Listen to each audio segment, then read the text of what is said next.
कैसे हो आप सब लोग। दोस्तों आज हम डिस्कस करेंगे रिजर्व बैंक ऑफ इंडिया का जो असिस्टेंट का फॉर्म निकला है उस फॉर्म को कैसे फिल किया जाए। 450 वैकेंसीज इस बार आरबीआई के द्वारा मेंशन की गई है। ये असिस्टेंट की वैकेंसी जिसके अंदर प्री एग्जाम, मेंस एग्जाम और बाद में लैंग्वेज प्रोफिशिएंसी टेस्ट भी होती है। इसके फॉर्म्स का फिलिंग ऑलरेडी स्टार्ट हो चुका है। सो 13 सितंबर से इसकी वेबसाइट ओपन होगी टिल 4 अक्टूबर ये फॉर्म फिलिंग रहेगी। और दिसंबर 2 में मोस्टली इसका मेंस एग्जाम होगा और 21 एंड 23 अक्टूबर को इसका प्री एग्जाम होगा।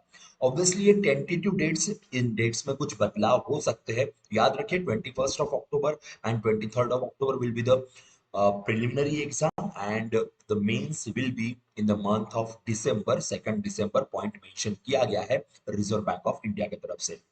तो चलो अब देखते हैं एक बार इसका फॉर्म कैसे फिल किया जाए, या फॉर्म फिल करने के लिए एग्जैक्टली कौन सी लिंक यहाँ पे हम यूज कर सकते हैं।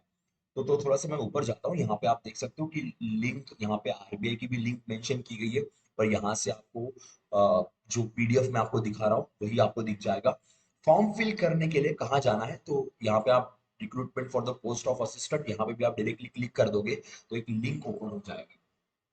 वो लिंक डायरेक्टली, जैसे आप बाकी एग्जाम्स का फॉर्म फिल करते हो एसबीआई या फिर आईबीपीएस का, एग्जैक्टली वही प्रोसेस यहाँ पे रहेगी। सेम प्रोसेस यहाँ पे है। So click for new registration पे मैं चला जाता हूँ। यहाँ पे आपको इंफॉर्मेशन पुट करनी है।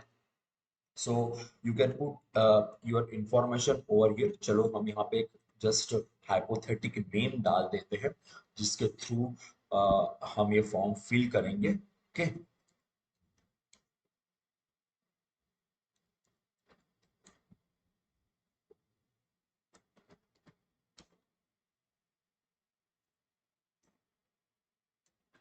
जी हाँ। सो यहाँ पे नाम नाम डालते हैं। जैसे आप नाम डालते हो तो यहाँ पे फुल नेम भी आपका ऑटोमेटिकली आ जाएगा। अब नीचे जाते हैं, मोबाइल नंबर की बात करेंगे। So will just put the mobile number over here. एक मोबाइल नंबर हम लोग हाइपोथेटिकली यहाँ पे डाल देते हैं। ठीक है। अल्टरनेटिव नंबर के अंदर आप कोई भी एक नंबर डाल सकते हो।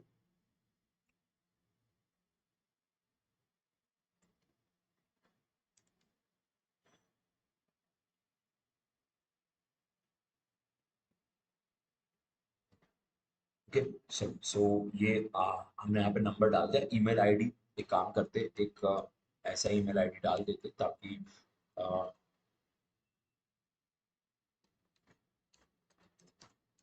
यस। सो ईमेल आईडी सही तरीके से डालिएगा, ये आपके लिए बहुत इंपॉर्टेंट रहेगा। अब देखिए ईमेल आईडी में जैसे मैंने यहाँ पे पूरा का पूरा ईमेल आईडी डाल दिया था, वो एक्सेप्टेबल नहीं रहेगा क्योंकि यहाँ पे डोमेन नेम मेंशन किया गया है। तो डोमेन नेम में आप चूज कर लीजिए। सो जो भी आपका ईमेल का इनिशियल है, बाद में डोमेन नेम @gmail.com, आप इस तरीके से, या फिर याहू, जो भी आपका होगा ईमेल डोमेन नेम, आप उस तरीके से यूज कर लीजिएगा। जब आप कंफर्म करोगे तो आपको यहाँ पे वही चीजें सही तरीके से डालनी होगी। तो यहाँ पे हमने इसे पुट कर दिया। ठीक है। सिक्योरिटी कोड आपके सामने कैप्चा है। सो वो हम यहाँ पे डाल देते हैं। जी हाँ। सो एक बार हम सपोज फॉर एग्जांपल कोई चीज अगर आपसे मिस हो गई होगी, कोई चीज अगर यहाँ पे गलत मेंशन की गई होगी, तो ऑटोमेटिकली वो यहाँ पे सिग्निफाई हो जाएगा। सो ओके, तो हमने कर दिया है। तो लेट्स सी। यस, तो पहला चीज तो हमारा एक्सेप्ट हो गया। अभी हम जब सेकंड चीज पे जाते हैं, सेकंड नंबर पे हम जाते हैं, तो यहाँ पे आपको फोटोग्राफ और सिग्नेचर की बात की जाती है। फोटोग्राफ और सिग्नेचर के लिए गाइडलाइंस ऑलरेडी यहाँ पे भी मेंशन किया गया है। या फिर अगर आप नोटिफिकेशन में जाते हो, जैसे ये नोटिफिकेशन है, यहाँ पे भी आपको फोटोग्राफ स्कैन, जो आपका डिक्लेरेशन होगा, थंब इम्प्रेशन होगा, उसकी सारी इंफॉर्मेशन आपको इस नोटिफिकेशन के अंदर भी मिल जाएगी। और यहाँ पे भी गाइडलाइंस मेंशन की गई है। देखिए यहाँ पे गाइडलाइंस ओपन हो गई है और गाइडलाइंस के अंदर फोटो, आपका सिग्नेचर जो है उसका कितना केबी होना चाहिए, कितने पिक्सल्स होने चाहिए, ये सारी इंफॉर्मेशन यहाँ पे आपको मिल जाएगी।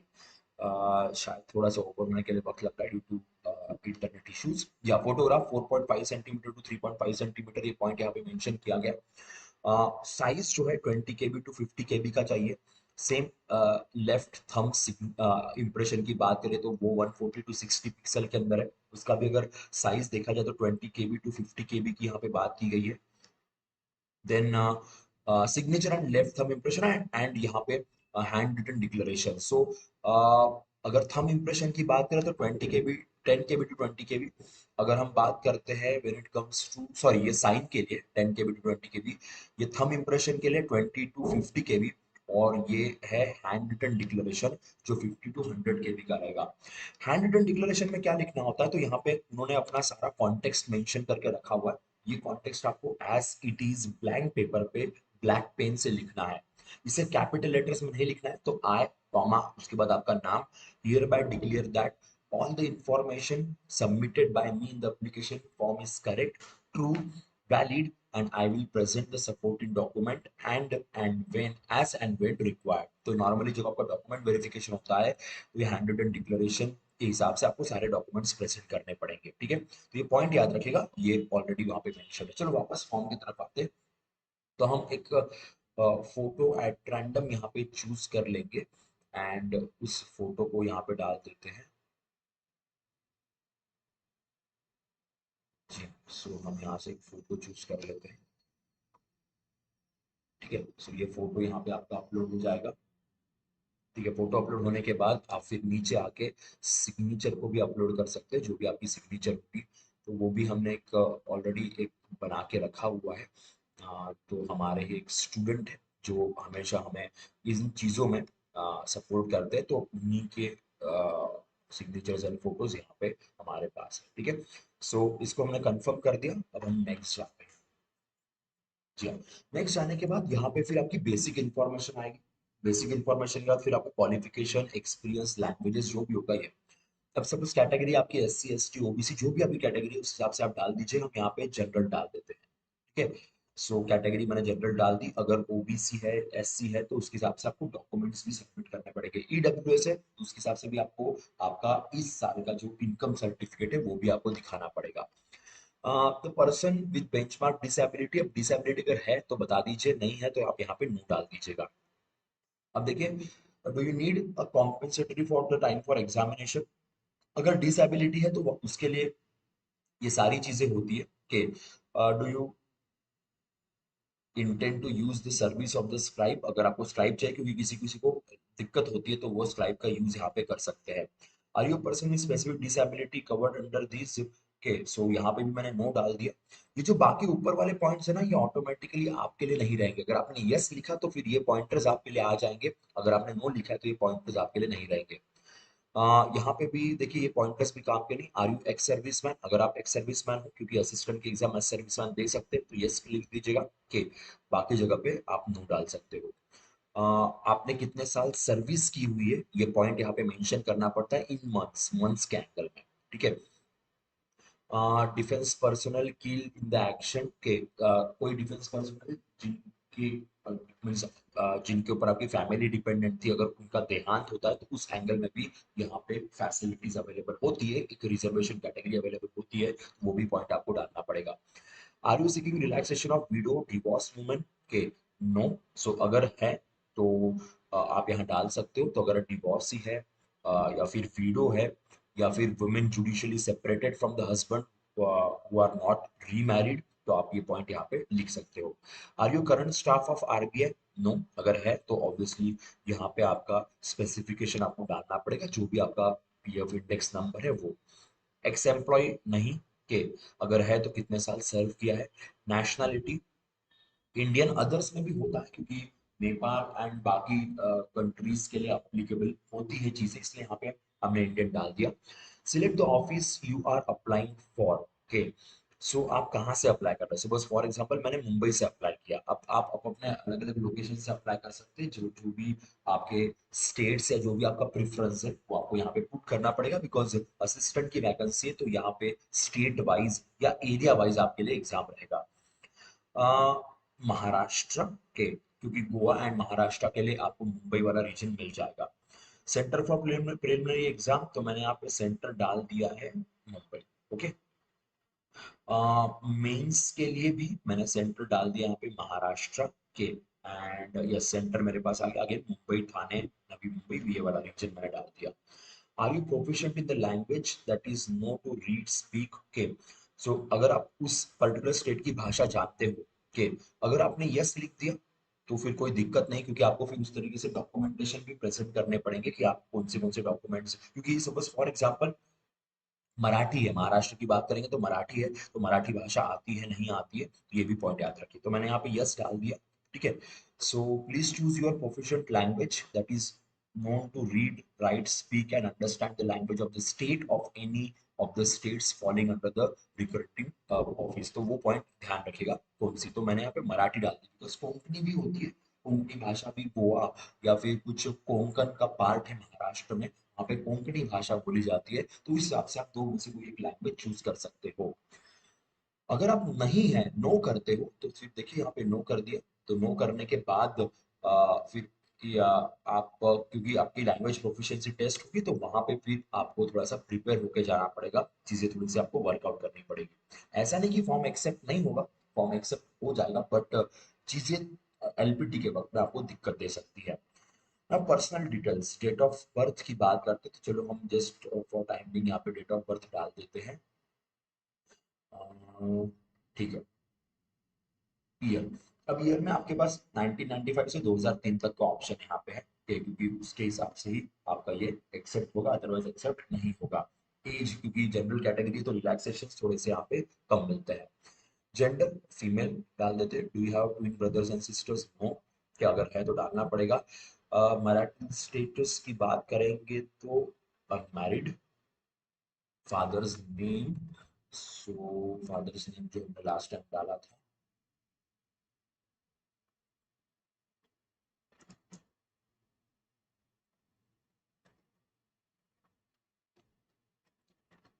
जी हाँ, मदर्स नेम, राइट। अनमैरिड है तो फिर यहाँ पे तो कोई इशू नहीं आएगा अनमैरिड के एंगल में।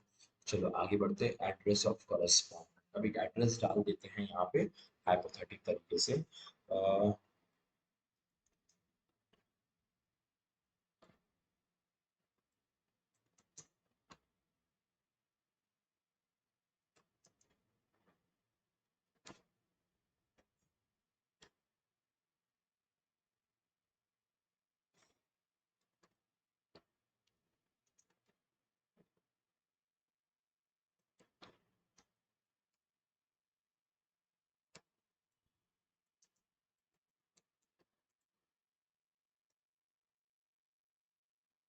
महाराष्ट्र, क्योंकि हमने मुंबई का एड्रेस यहाँ पे डाला हुआ है, मुंबई का।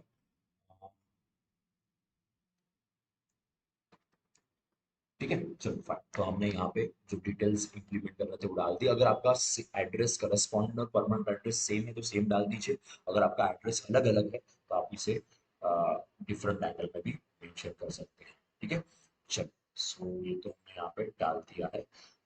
एड्रेस जीएसटी इनवॉइसिंग के सेम, जो भी आपका एड्रेस जिस पे आपको जीएसटी इनवॉइसिंग, क्योंकि यहाँ पे फीस जो होगी उसके हिसाब से।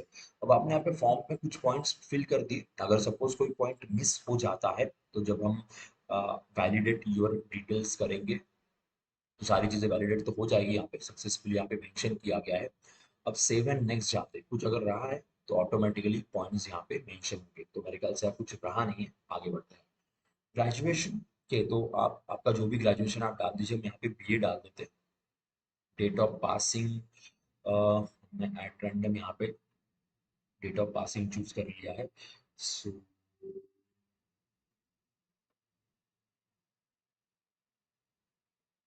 चलो फाइन, हमने डेट ऑफ पासिंग यहाँ पे डाल दिया, ठीक है। मार्क्स, मार्क्स का कोई सीन ज्यादा तो यहाँ पे होता नहीं है, अगर आरबीआई ग्रेड भी होगी तो फिर यहाँ पे चीजें मैटर करेंगी।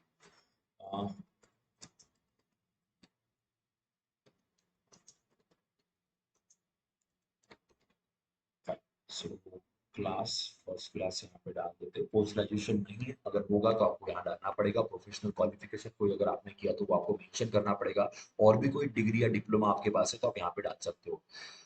Word processing on PC, you have the knowledge, yes है तो यस कर दीजिए, नो है तो नो कर दीजिए। Okay, details of your computer knowledge, कोई वर्ड प्रोसेसिंग कोई नॉलेज अगर आपके पास, सपोज फॉर एग्जांपल आपने कोई कोर्स किया हो तो वहां डाल दीजिए।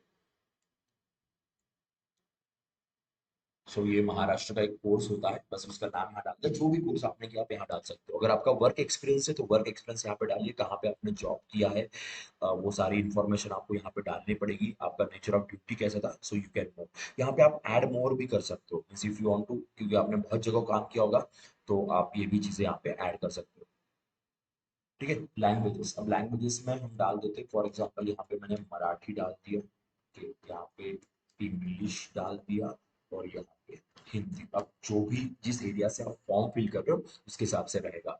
So read write speak, again read write speak. कभी कभी होता है कि सपोज मराठी भाषा आपको बोलनी आती है, आपको समझ में आती है, आप रीड कर सकते हो, बोल सकते हो, पर लिख नहीं सकते, तो वो भी एक पॉइंट आपके पास इंपॉर्टेंट रहेगा। तो यहाँ पे वैलिडेट यूरसेल्फ मैंने कर दिया है। सो ये वैलिडेट तो हो गया, सेव एंड नेक्स्ट करते, कुछ पॉइंट रह गया होगा तो हमें ऑटोमेटिकली यहाँ पता चल जाएगा, तो कोई पॉइंट तो नहीं रहा। तो एक बार फॉर्म को कंप्लीटली देख लेना कि क्या क्या रहा है क्या नहीं रहा है। सो एवरीथिंग एक बार क्रॉस चेक कर लेना, because this will be your final. सारी चीजें मैंने यहाँ पे आई एग्री कर दिया है। सो कंप्लीट रजिस्ट्रेशन, ठीक है, फाइन। चलिए, so I am sure that we should continue. अब यहाँ पे thumb impression and hand written declaration की बात आएगी। तो हमने ऑलरेडी वो बना के रखा हुआ है, जो हमने कहा था कि हमारे स्टूडेंट ने यहाँ पे वॉलेंटियर किया हुआ है, तो हम उन्हीं का यहाँ पे थंब इम्प्रेशन यूज कर लेंगे। ओके, सो जी हाँ, ये हो गया थंब इम्प्रेशन। अब हम बात करते हैं हैंड रिटन डिक्लेरेशन की। सो ये भी है हमारे पास, ऑलरेडी उसी को put कर देते हैं, तो विल बी मच बेटर। चलिए, जी हाँ, सो ये भी आ गया है हैंड रिटन डिक्लेरेशन। सो दोनों चीजें हो गई। अब यहाँ पे हम एक बार वापस सिक्योरिटी कोड डाल देते हैं, 8 5, ठीक है। चलो, सो save and next. Yes, everything is correct, absolutely right. अब यहाँ पे आएगा आपका फीस, आपको जो फीस पे करनी है, तो यहाँ पे भी आपको सिक्योरिटी कोड डालना पड़ेगा, वो सही तरीके से डाल दीजिएगा। और उसके बाद फिर आप जाओगे पेमेंट वाले पोर्शन पे, कि जहाँ पे आपको पेमेंट करना है। सो ऑब्वियसली पेमेंट जो भी आप ऑनलाइन पेमेंट करते हो, जो भी आप गेटवे यूज करोगे, जिस किसी बैंक का क्रेडिट कार्ड, डेबिट कार्ड, या फिर वॉलेट, क्यूआर कोड भी यहाँ पे आएगा, यूपीआई पेमेंट्स भी यहाँ पे ऑप्शंस रहेंगे, वहां से आप पेमेंट कर सकते हो। So yes guys, that's all from this particular RBI assistant form. बड़ी इंपॉर्टेंट पोस्ट है, 450 वैकेंसी, थोड़ी इस बार कम दिख रही है, बट है बड़ी important. LPT is very very important in this exam, से फॉर्म फिल करते वक्त संभाल के फिल कीजिएगा, तो आपके लिए बहुत जरूरी रहेगा। लास्ट डेट याद रखिए, October 4 लास्ट डेट है, और 21 of October and 23 of October को इसकी एग्जाम टेंटेटिव रहेगी। ठीक है, so that's all from our side. Keep watching banking वाला। Yes guys, bye bye, take